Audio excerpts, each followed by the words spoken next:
3. 42 U.S.C. Section 1988 Attorney's Fees and Costs, 19. F. Statute of Limitations does not bar this action, 20. 1. Fraudulent concealment tolls limitations period, 20. 2. Discovery rule applies to inherently undiscoverable misconduct, 20. 3. Processing delays demonstrate continuing violation. 21. G. Judge Bruce Bain's improper recusal compounds constitutional violations, 22. 1. Failure to report known fraud violates judicial duties, 22. 2. Recusal without investigation perpetuates injustice, 22. 3. D. Relief requested, 23. 6. Conclusion, 26. Table of authorities. Cases. Caldwell v. Barnes, 154S.W.3D93, Texas 2004, 13. Prazel v. Johnson, 967S.W.2D391, Texas 1998, 12. Mullane v. Central Hanover Bank and Trust Company, 339 U.S. 306, 1950, 15. Matthews v. Eldridge, 424 U.S. 319, 1976, 17. Monroe v. Pape, 365 U.S. 167, 1961, 18. Statutes. 42 U.S.C. Section 1983, 17, 18. 42 U.S.C. Section 1986, 19. 42 U.S.C. Section 1988, 19. 5 U.S.C. Section 552A, Privacy Act, 14. 4. Texas Government Code Section 51.205, B, 13. Constitutional Provisions. Texas Constant Art. I, Section 19, 9, 16. Rules. Texas Rule of Civil Procedure 21C, 4, 14. Texas Rule of Civil Procedure 215, 9. Texas Rule of Civil Procedure 239, 10. Texas Rule of Civil Procedure 329B, F, 910. Appendix A, attached. I. Introduction and nature of proceedings. This Bill of Review presents one of the most egregious cases of systematic court clerk misconduct and constitutional violations ever to come before this court. Petitioner Spencer Farwell, acting pro se, seeks extraordinary relief to set aside the July 8, 2021, final summary judgment in case number 2017-35361, which was procured through a coordinated scheme of fraud, record tempering, and due process violations orchestrated by Harris County Court Clerk Bristol and Daniels. 5.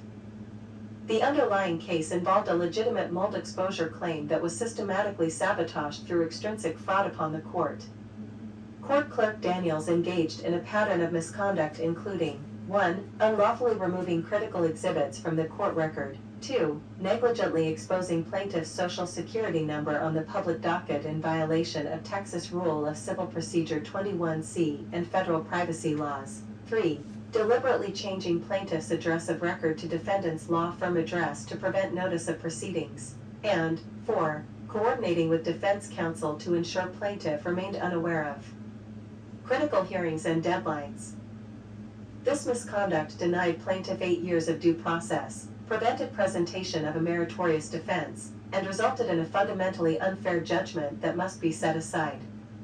The evidence reveals not merely procedural irregularities, but a systematic corruption of the judicial process that strikes at the very heart of constitutional due process and the integrity of this court. Petitioner seeks relief under multiple legal theories. 1. Bill of Review based on extrinsic fraud and due process violations. 2. Federal civil rights claims under 42 U.S.C. Sections 1983, 1986, and 1988. 3. Violations of Texas Rules of Civil Procedure. And 4. Systematic denial of constitutional due process. The evidence compels the conclusion that extraordinary relief is not only warranted but constitutionally required. 2. Statement of facts. A. Background and original proceedings. On May 25, 2017, Selena McDade filed a legitimate personal injury lawsuit against Fountains at Tidwell, Limited, and related defendants in case number 2017 to 35,361, alleging mold exposure and resulting health damages. The case was assigned to the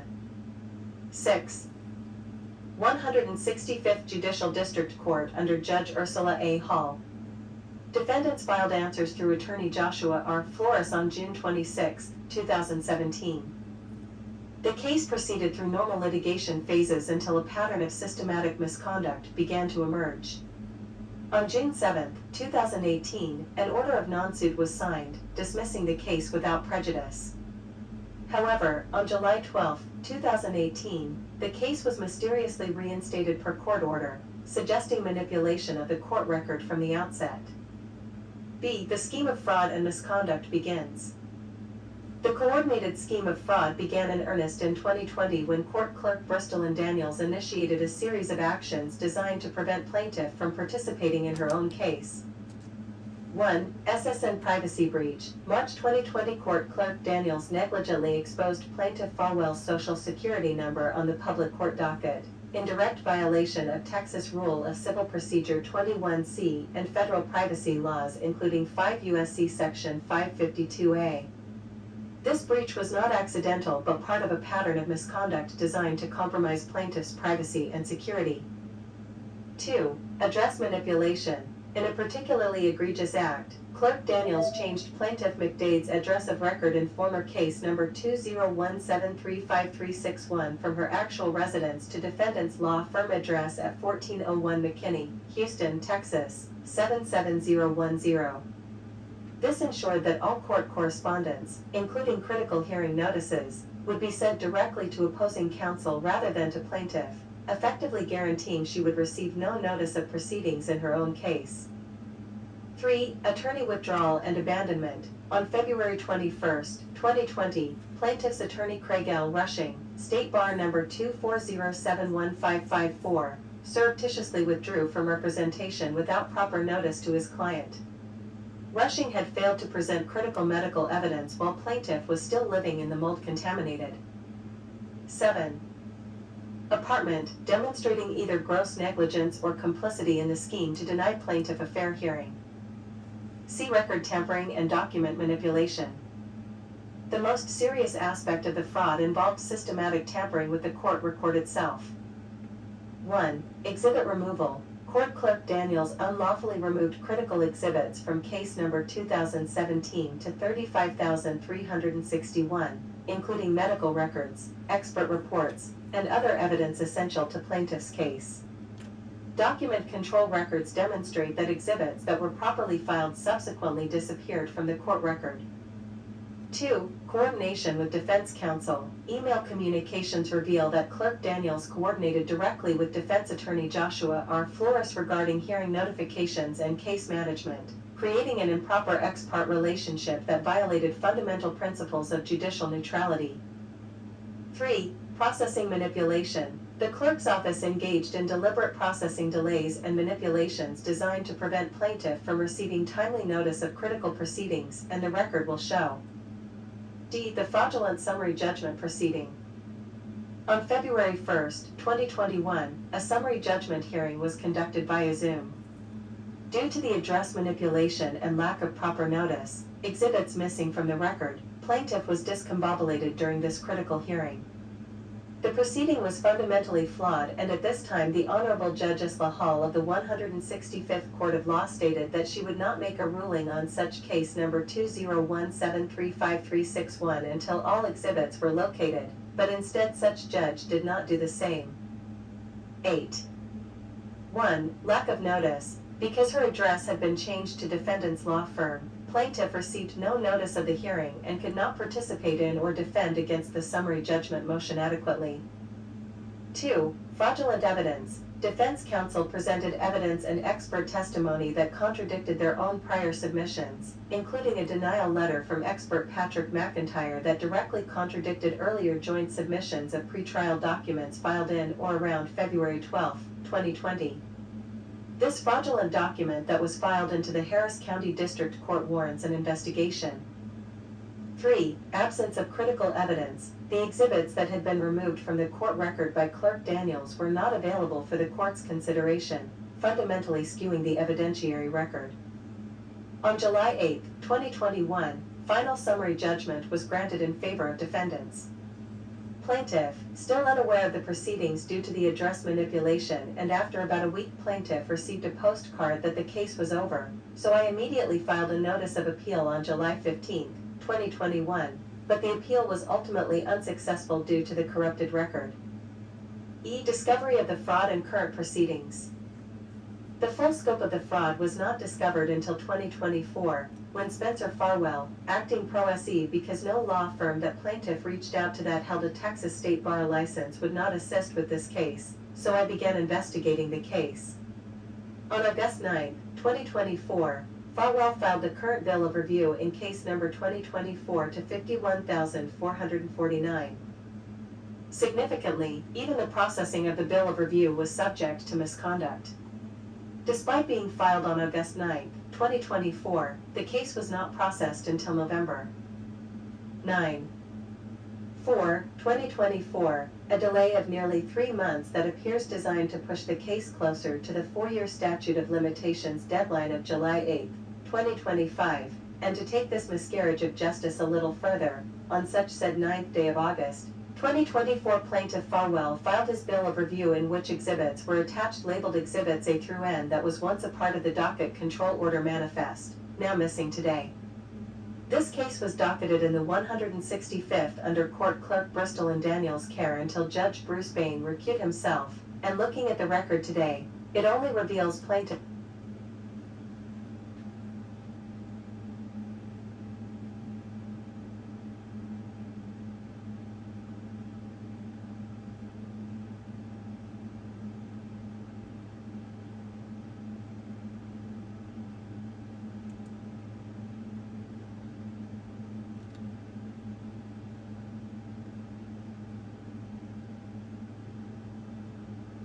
He recused himself. He recused himself. Come on, Will. Plaintiff's table of content for such exhibits that has vanished from to record today. Judge Bruce Bain's improper recusal.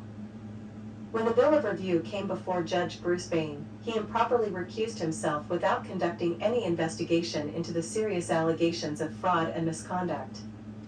This recusal violated his judicial duty to report known fraud and perpetuated the denial of justice that has characterized this case for 8 years. Continuing harm and urgency. The statute of limitations deadline of July 8, 2025, for years from the final summary judgment, creates extreme urgency in this matter. The processing delays orchestrated by the clerk's office appear designed to run out the clock on plaintiff's ability to seek relief, representing a continuing violation of due process that demands immediate intervention by this court. 3. Issues presented. 1. Whether Court Clerk Bristol and Daniels' systematic record tampering, SSN privacy breaches, address manipulation, and processing delays constitute extrinsic. 10. Fraud upon the court sufficient to warrant setting aside the July 8, 2021 final summary judgment under Texas Rule of Civil Procedure 329b, F. 2. Whether the systematic denial of notice and opportunity to be heard for over 8 years constitutes a fundamental violation of procedural due process under the 14th Amendment to the United States Constitution and Article 1, Section 19 of the Texas Constitution. 3. Whether the constitutional due process exception to the traditional bill of review standard applies when a court clerk's misconduct prevents proper service and notice, thereby relieving petitioner of the burden to prove a meritorious defense and prevention by fraud. 4. Whether Court Clerk Daniels' actions, performed under color of state law, give rise to federal civil rights claims under 42 U.S.C. Sections 1983, 1986, and 1988 for deprivation of constitutional rights. 5. Whether the statute of limitations is told by fraudulent concealment and the discovery rule when court clerk misconduct is inherently undiscoverable and actively concealed from the affected litigant. 6. Whether Judge Bruce Bain's improper recusal without investigating or reporting known fraud compounds the constitutional violations and requires reassignment to ensure impartial proceedings. 7. Whether this court should impose sanctions under Texas Rule of Civil Procedure 215 and other applicable authorities against all parties who participated in or benefited from the systematic fraud and misconduct. 11. Page 10 of 33. 7,405 words. English, U.S.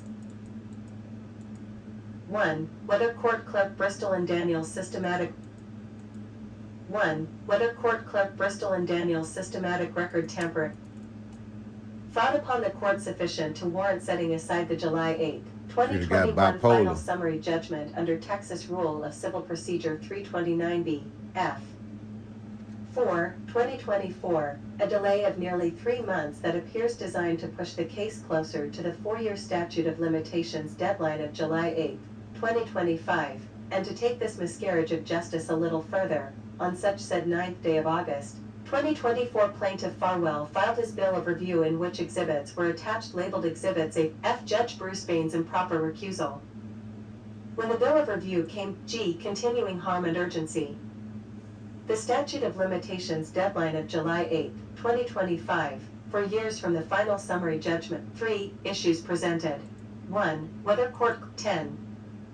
2. Whether the systematic denial of notice and opportunity to be heard for over 8 years constitutes a fundamental violation of procedural due process under the 14th Amendment to the United States Constitution and Article 1, Section 19 of the Texas Constitution. 3. Whether the constitutional due process exception to the traditional bill of review standard applies when a court clerk's misconduct prevents proper service and notice, thereby relieving petitioner of the burden to prove a meritorious defense and prevention by fraud. 4. Whether Court Clerk Daniels' actions, performed under color of state law, give rise to federal civil rights claims under 42 U.S.C. Sections 1983, 1986, and 1988 for deprivation of constitutional rights. 5. Whether the statute of limitations is told by fraudulent concealment and the discovery rule when court clerk misconduct is inherently undiscoverable and actively concealed from the affected litigant. 6. Whether Judge Bruce Bain's improper recusal without investigating or reporting known fraud compounds the constitutional violations and requires reassignment to ensure impartial proceedings. 7. Whether this court should impose sanctions under Texas Rule of Civil Procedure 215 and other applicable authorities against all parties who participated in or benefited from the systematic fraud and misconduct. 11. 4. Argument. A. This court has jurisdiction and authority to grant relief. This court has full jurisdiction over this bill of review proceeding under Texas Rule of Civil Procedure 329B, F, and the inherent authority of Texas District Courts to remedy fraud upon the court. The bill of review is an independent equity proceeding designed specifically to address situations where a final judgment was procured through fraud, accident, or wrongful act that prevented a party from presenting their case. The allegations in this case present precisely the type of extraordinary circumstances that justify the extreme jealousy with which Texas courts guard the finality of judgments. When an officer of the court systematically corrupts the judicial process through record tampering, privacy violations, and denial of notice, the integrity of the entire system is at stake. This court not only has the authority but the constitutional duty to remedy such fundamental violations of due process. Moreover, the federal civil rights claims arising under 42 U.S.C. Section 1983 provide this court with supplemental jurisdiction to address the constitutional violations that permeate this case. The systematic nature of the misconduct and its impact on the fundamental right to due process elevate this beyond a mere procedural dispute to a constitutional crisis requiring immediate judicial intervention. B. Petitioner satisfies all elements for bill of review relief. 1. Constitutional due process exception applies. Texas law recognizes a critical exception to the traditional 3-part bill of review test when a petitioner can prove they were denied fundamental due process. 12. Through lack of proper service or notice. As established in the legal authorities, when a petitioner proves they were never properly served with process or received no notice of a dispositive trial setting due to official misconduct, they are relieved of the burden of proving the first 2 elements, a meritorious defense and prevention by fraud or mistake. Here, the evidence conclusively establishes that court clerk Daniels' address manipulation prevented plaintiff from receiving any notice of the February 1, 2021 summary judgment hearing. By changing plaintiff's address of record to defendant's law firm address, 1401 McKinney, Houston, Texas, 77010, Clerk Daniels ensured that all court correspondence would go directly to opposing counsel rather than to plaintiff. This was not a mere clerical error but a deliberate act designed to deny plaintiff notice of proceedings in her own case. The constitutional principle underlying this exception is fundamental. Proper notice is not a mere technicality but a cornerstone of due process. As the Supreme Court held in Mullane v. Central Hanover Bank and Trust Company, 339 U.S. 306, 314, 1950, notice must be reasonably calculated, under all the circumstances, to apprise interested parties of the pendency of the action and afford them an opportunity to present their objections. When a court clerk deliberately manipulates the address system to prevent such notice, the resulting judgment is constitutionally void. Under this exception, petitioner need only prove the third element, that the judgment was rendered unmixed with their own fault or negligence. Texas law holds that this element is conclusively established by proof of non-service or lack of notice due to official misconduct. A party who has been deliberately denied notice through court clerk manipulation has no legal duty to monitor the case docket or appear at hearings of which they are unaware. The evidence here overwhelmingly establishes that plaintiff bore no fault or negligence in presenting adequate evidence at the summary judgment hearing. 13. Where key evidence was missing. She was represented by counsel until February 21, 2020, and had every right to rely on the integrity of the court's address and filing system. When that system was deliberately corrupted by the court clerk, plaintiff became an innocent victim of official misconduct rather than a negligent litigant, or should I say vexatious litigant is what Farwell is called by Jackson Walker LLPC. Letter filed in the Harris County District Court of Law number 11 on or about the 8th day of 2025 at approximately 12:05 p.m. 2. Traditional three-part test is also satisfied. Even if this court were to apply the traditional three-part bill of review test, On the 8th day, let's get this right. Hold on right quick, y'all.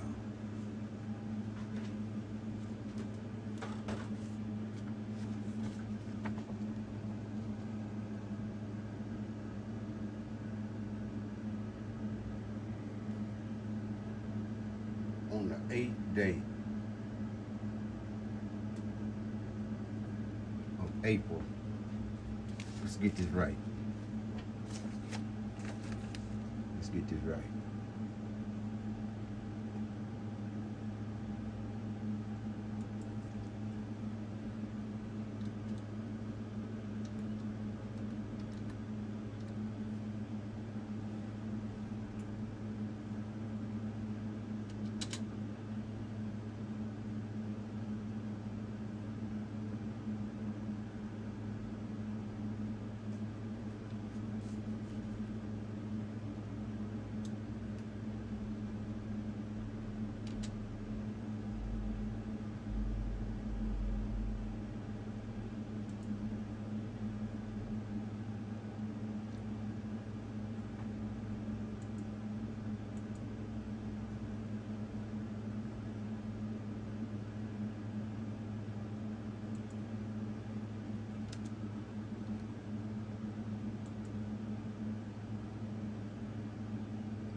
Looks like we set up.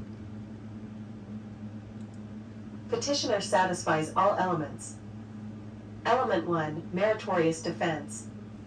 Plaintiff had multiple meritorious defenses to defendant's summary judgment motion, including A. Genuine issues of material fact regarding mold exposure and causation, B. Expert medical testimony supporting her claims, C. Documentary evidence of mold conditions in the apartment, and D. Evidence of defendant's knowledge of the mold problem and failure to remediate. The critical exhibits that were removed from the court record by Clerk Daniels contained medical records, expert reports, and photographic evidence that would have created genuine issues of material fact precluding summary judgment. As noted in Praisel v. Johnson, 967 S.W.2d 391, 394, Texas 1998, a plaintiff must show that their defense is not barred as a matter of law and would likely lead to a different outcome upon retrial. The evidence here clearly meets this standard. Element 2, prevention by fraud or wrongful act. The systematic misconduct by Court Clerk Daniels constitutes both fraud and wrongful act that prevented plaintiff from presenting her meritorious defense. The record tampering, address manipulation, and coordination with defense counsel represent extrinsic. 14. Fraud that was collateral to the issues in the case and prevented a fair adjudication on the merits. This fraud was not intrinsic to the case, such as perjured testimony that could have been exposed during trial, but extrinsic fraud that corrupted the very machinery of justice. By removing exhibits, manipulating addresses, and coordinating with opposing counsel, Clerk Daniels prevented plaintiff from even knowing about, much less participating in, the summary judgment proceeding. Element 3, no fault or negligence. As discussed above, plaintiff bore no fault or negligence in failing to defend against the summary judgment motion. She was entitled to rely on the integrity of the court systems and had no reason to suspect that the court clerk was actively sabotaging her case through record tampering and address manipulation. See Court Clerk Bristol and Daniels committed fraud upon the court. 1. Record tampering constitutes extrinsic fraud. The most serious aspect of Clerk Daniels' misconduct involves the systematic tampering with court records through the removal of critical exhibits from case number 2017 to 35,361. This conduct constitutes classic extrinsic fraud upon the court as defined in Caldwell v. Barnes, 154 S.W.3d 96, Texas 2004. Extrinsic fraud is fraud that is collateral to the issues in the case and prevents a party from fully and fairly presenting their claims or defenses. It is distinguished from intrinsic fraud, which pertains to matters that were or could have been litigated within the original trial. The removal of exhibits from the court record is the epitome of extrinsic fraud because it prevents the court from considering relevant evidence and denies the opposing party the opportunity to present their case. 15. Court clerks have a fundamental duty under Texas Government Code Section 51.205(b) to faithfully maintain court records and perform their duties as provided by law and the Texas Rules of Civil Procedure and in good faith. The deliberate removal of filed exhibits violates this statutory duty and constitutes a breach of the good faith standard that exposes the clerk to liability for resulting damages. The record tampering here was not a mere administrative error, but a deliberate act designed to skew the evidentiary record in favor of defendants. Document control records demonstrate that exhibits that were properly filed subsequently disappeared from the court record. This manipulation prevented the court from considering critical evidence supporting plaintiff's case and ensured that defendant's summary judgment motion would succeed. Such conduct strikes at the very heart of the judicial system's integrity. Courts rely on the faithful maintenance of records by court clerks to ensure that all relevant evidence is available for consideration. When a clerk deliberately corrupts this system, they commit fraud not just against the parties but against the court itself. 2. SSN privacy breaches violate TRCP 21C and federal law. Court Clerk Daniels' negligent exposure of plaintiff's Social Security number on the public court docket in March 2020 constitutes a serious violation of both state and federal law. Texas Rule of Civil Procedure 21C specifically requires the redaction of sensitive personal information, including Social Security numbers, from court filings. The rule places an affirmative duty on both filing parties and the clerk's office to protect such information.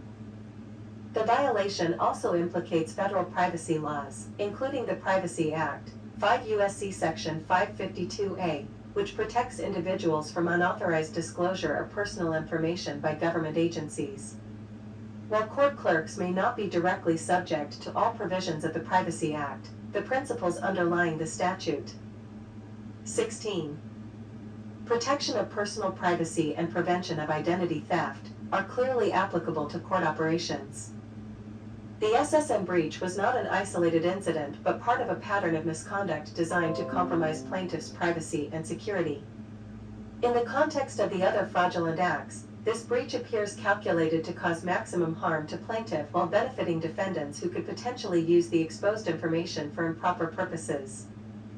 The timing of the breach, March 2020, shortly after plaintiff's attorney withdrew, suggests coordination with other aspects of the fraudulent scheme.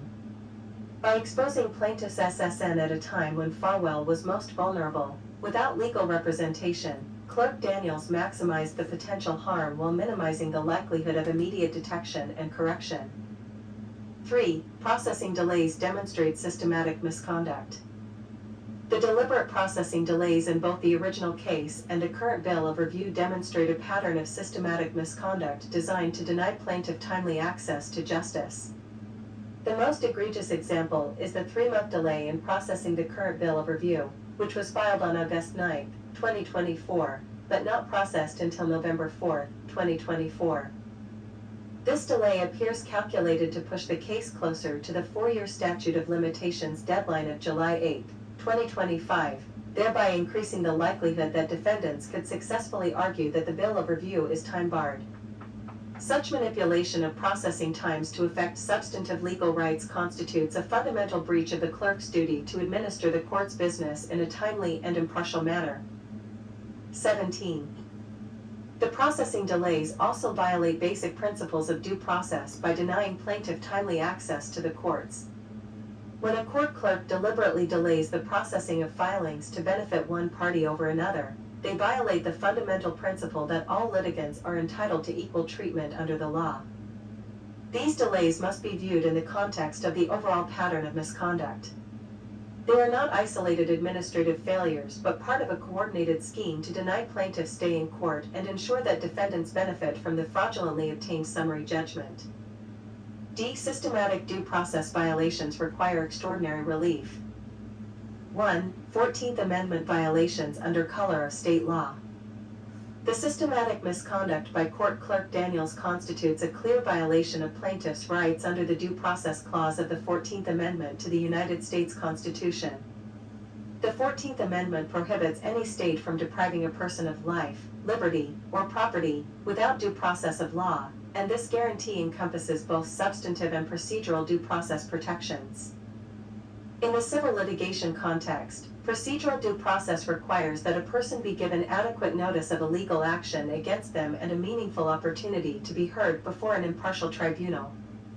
As the Supreme Court established in Mullane v. Central Hanover Bank and Trust Company, 339 U.S. 306, 314, 1950, notice must be reasonably calculated, under all the circumstances, to apprise interested parties of the pendency of the action and afford them an opportunity to present their objections.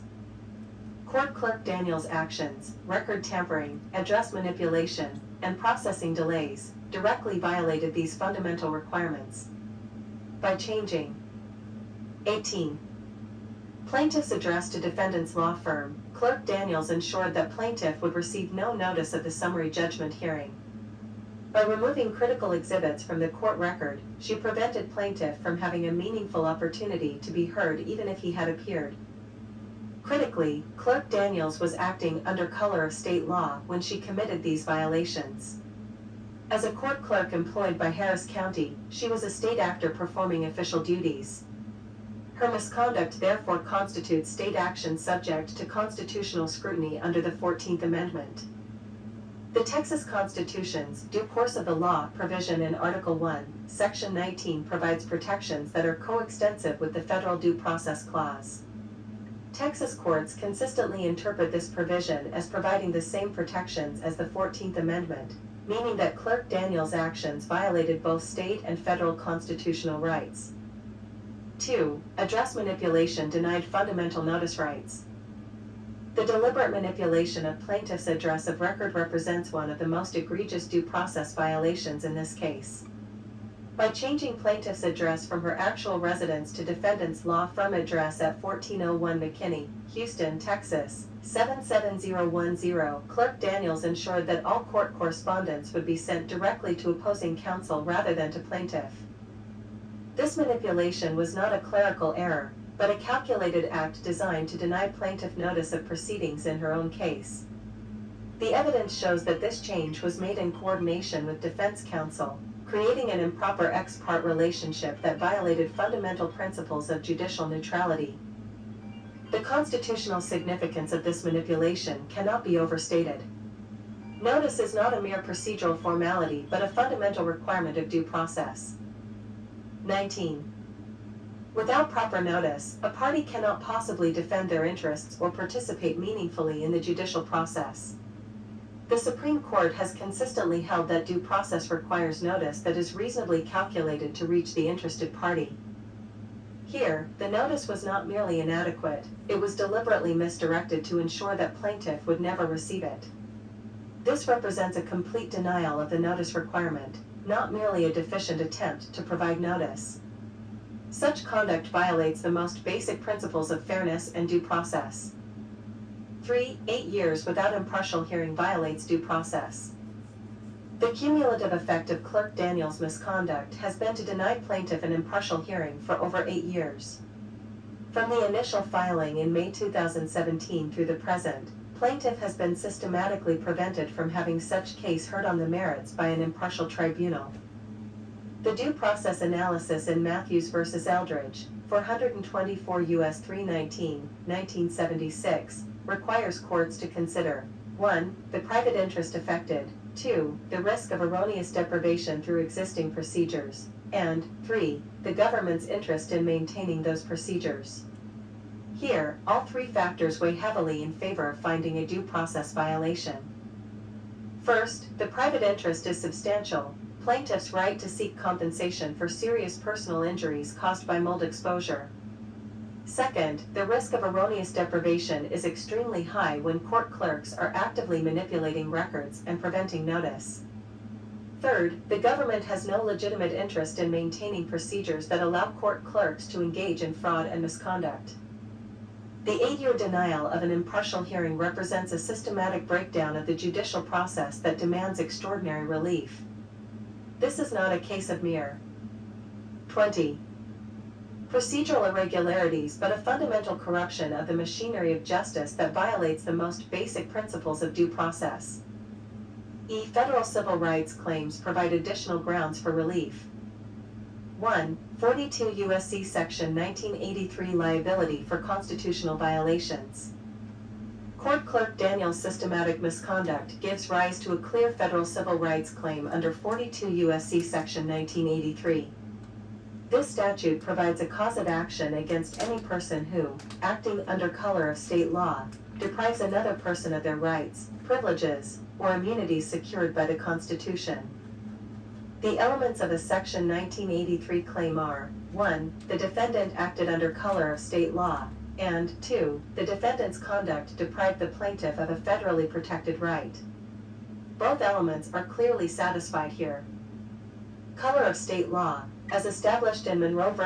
Pape, 365 U.S. 167, 1961, the under color of state law requirement is satisfied when a defendant acts in their official capacity or exercises power possessed by virtue of state law. Court Clerk Daniels was unquestionably acting under color of state law when she performed her official duties as a Harris County Court clerk. Her misconduct occurred while she was exercising the authority vested in her by state law to maintain court records and administer court proceedings. Deprivation of federal rights. Clerk Daniels' actions deprived plaintiff of her clearly established right to procedural due process under the 14th Amendment. The right to adequate notice and a meaningful opportunity to be heard is fundamental and well established. By manipulating addresses, tampering with records, and coordinating with opposing counsel, Clerk Daniels denied plaintiff these basic constitutional protections. 21. The misconduct here goes beyond mere negligence to constitute deliberate indifference to plaintiff's constitutional rights. The systematic nature of the violations, spanning multiple years and involving multiple forms of misconduct, demonstrates a pattern of conduct that shocks the conscience and violates clearly established law. Qualified immunity does not apply. While some government officials may claim qualified immunity from Section 1983 liability, this defense is not available when the official's conduct violates clearly established constitutional rights that a reasonable person would have known. The right to due process in civil proceedings is so fundamental and well established that no reasonable court clerk could believe that record tampering and address manipulation were permissible. Moreover, qualified immunity protects only discretionary functions, not ministerial duties. Court clerks' duties to maintain accurate records and process filings in a timely manner are ministerial functions that do not involve the type of discretionary decision-making that qualified immunity is designed to protect. 2. 42 U.S.C. Section 1986 Liability for neglect to prevent violations. Section 1986 provides liability for any person who, having knowledge of the commission of civil rights violations and having the power to prevent them, neglects or refuses to do so. This statute is particularly relevant to the conduct of other court personnel and judicial officers who may have known of Clerk Daniels' misconduct but failed to take action to prevent it. The evidence suggests that multiple individuals within the court system may have been aware of the systematic misconduct but failed to take appropriate action. Court Coordinator Barbara Hopkins' unprofessional communications and failure to provide timely notice suggest either complicity or willful blindness to the ongoing violations. 22. Judge Bruce Bain's improper recusal without investigating the serious allegations of fraud may also constitute a violation of Section 1986. When presented with credible allegations of systematic misconduct by court personnel, a judge has a duty to investigate and take appropriate action. By simply recusing himself without addressing the underlying fraud, Judge Bain may have perpetuated the constitutional violations. 3. 42 U.S.C. Section 1988 Attorney's Fees and Costs.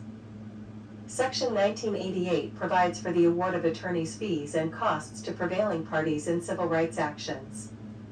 Given the systematic nature of the constitutional violations and the clear liability under Sections 1983 and 1986, plaintiff is entitled to recover reasonable attorney's fees and costs incurred in pursuing this action.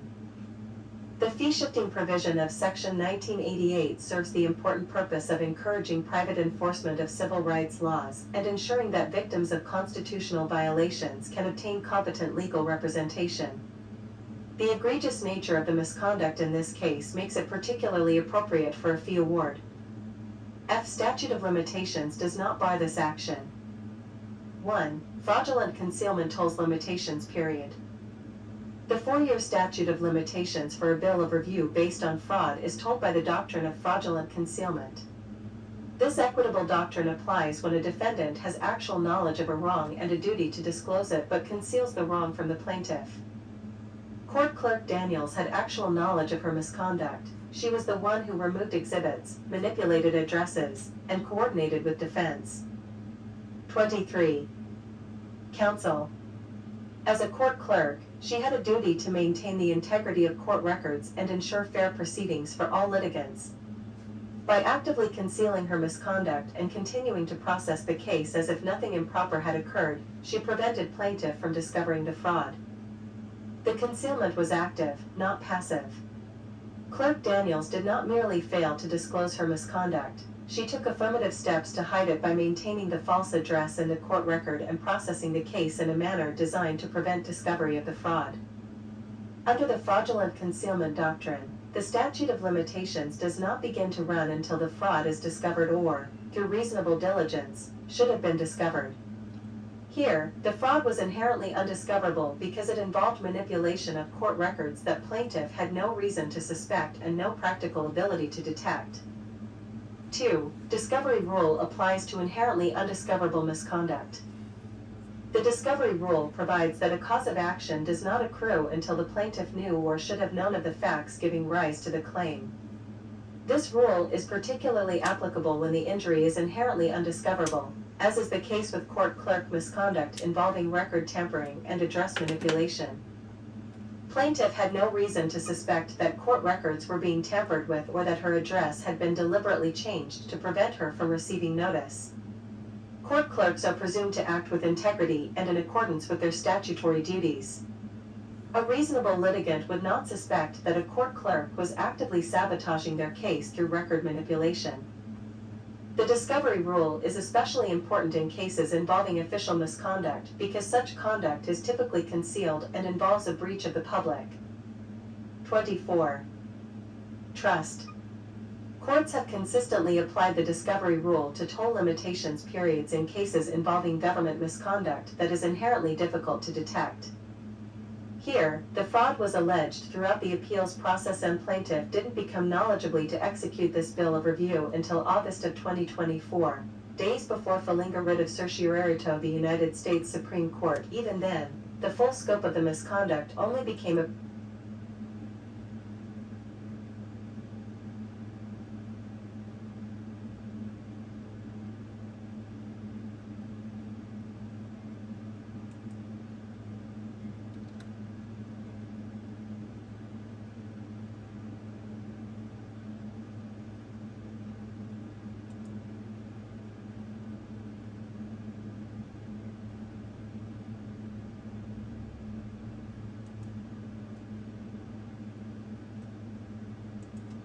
apparent through careful analysis of court records and communications. This timeline demonstrates that the fraud was indeed inherently undiscoverable full scope and that the limitations period should be told until the date of discovery. See Appendix A. 3. Processing delays demonstrate continuing violation. The 3-month delay in processing the current bill of review, filed August 9, 2024, but not processed until November 4, 2024, demonstrates that the misconduct is continuing rather than completed. This continuing violation doctrine prevents defendants from benefiting from their own wrongdoing by running out the statute of limitations through deliberate delays. The processing delay appears calculated to push the case closer to the July 8, 2025, deadline, for years from the final summary judgment, thereby increasing the likelihood that defendants could successfully argue that relief is time-barred. Such manipulation of processing times to affect substantive legal rights constitutes a continuing violation that tolls the limitations period.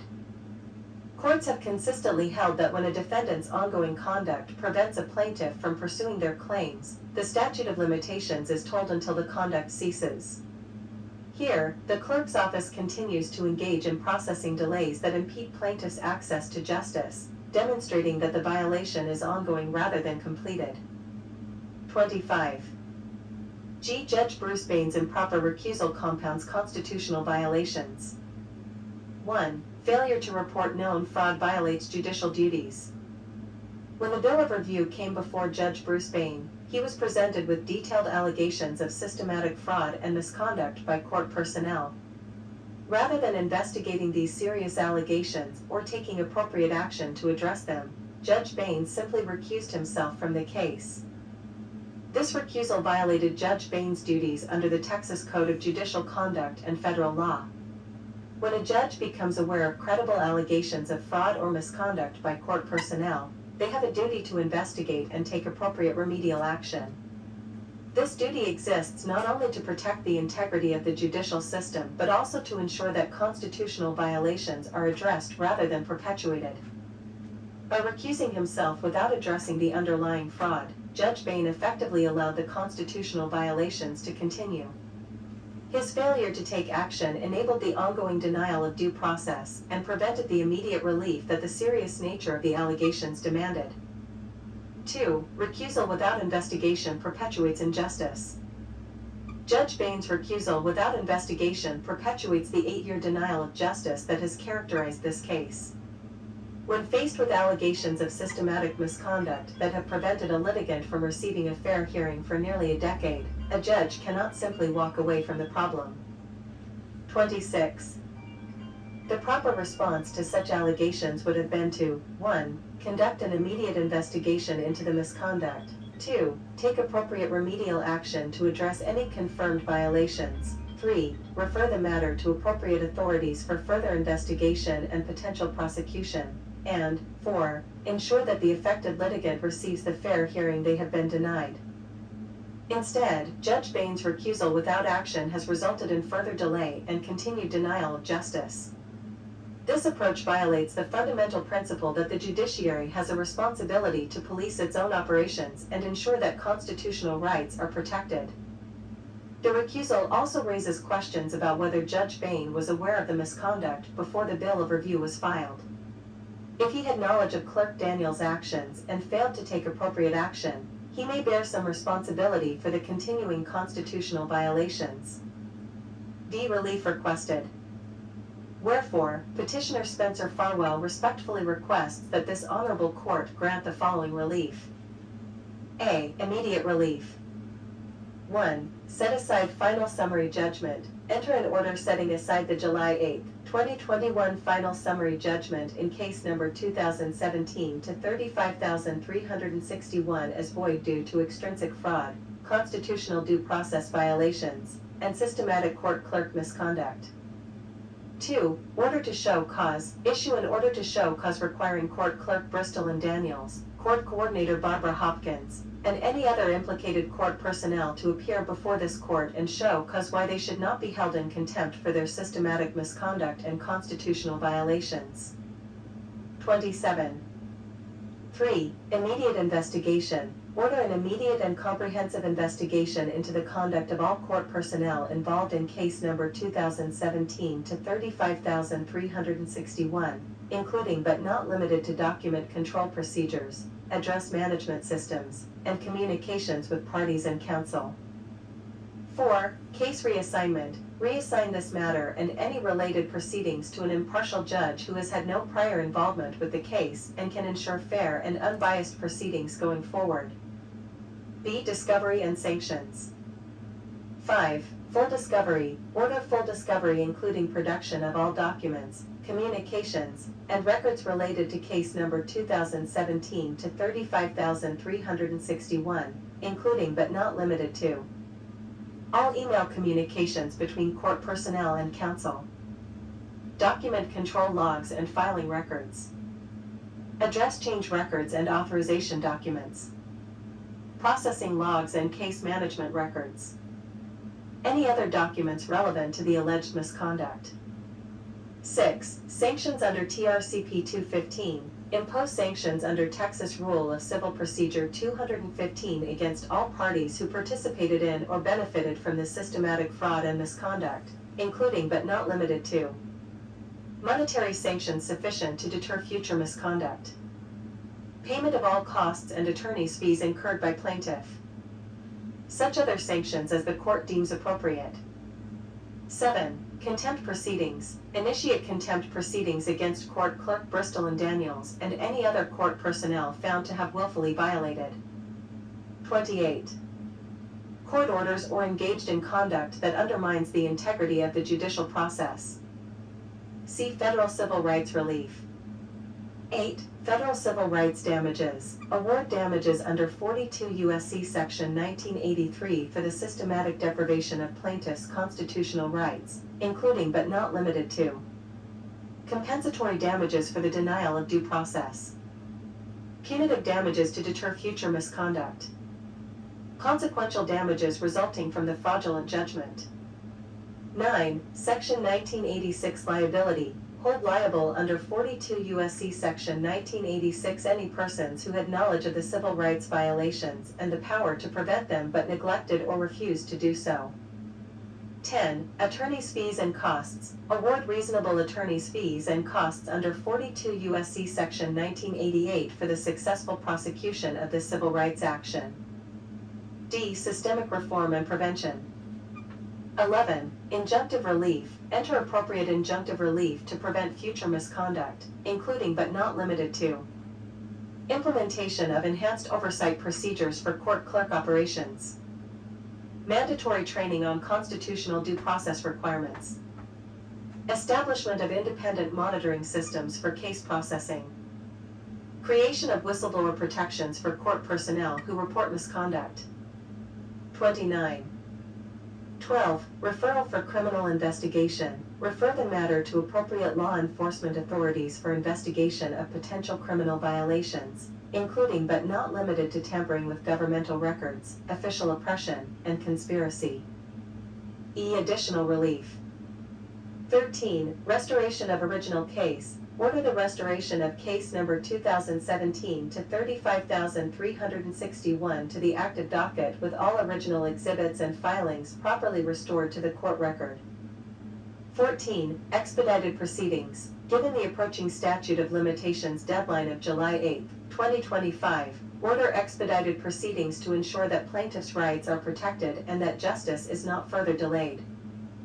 15. General relief. Grant such other and further relief as this court deems just and proper under the circumstances. 6. Conclusion.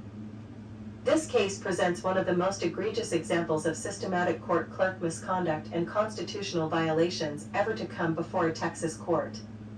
For over 8 years, Celine McDade has been denied her fundamental right to due process through a coordinated scheme of fraud, record tampering, and deliberate obstruction orchestrated by court clerk Bristol and Daniels.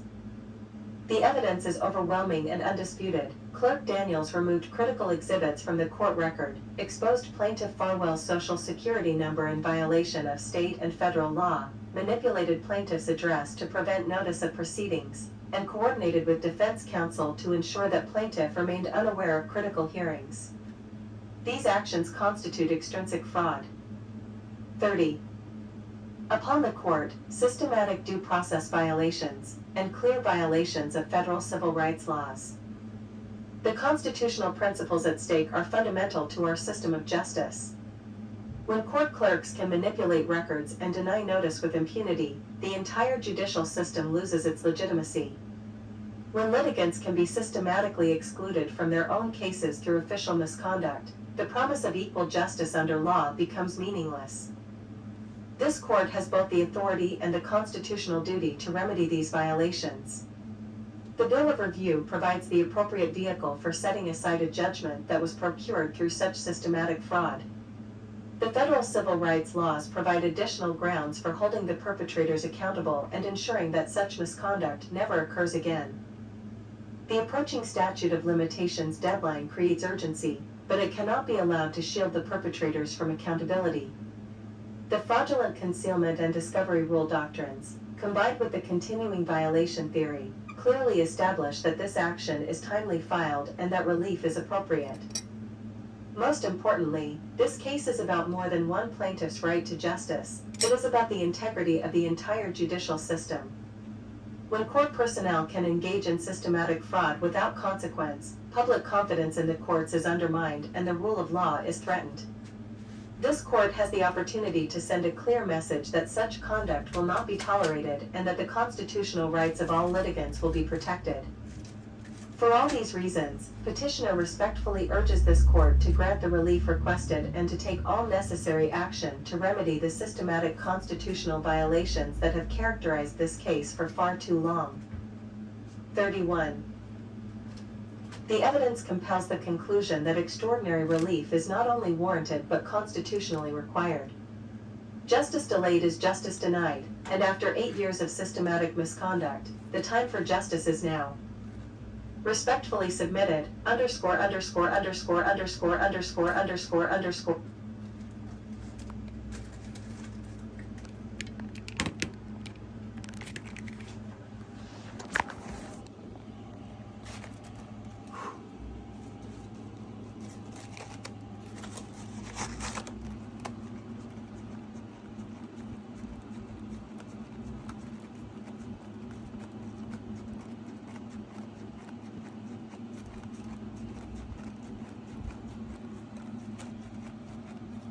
I saw God today.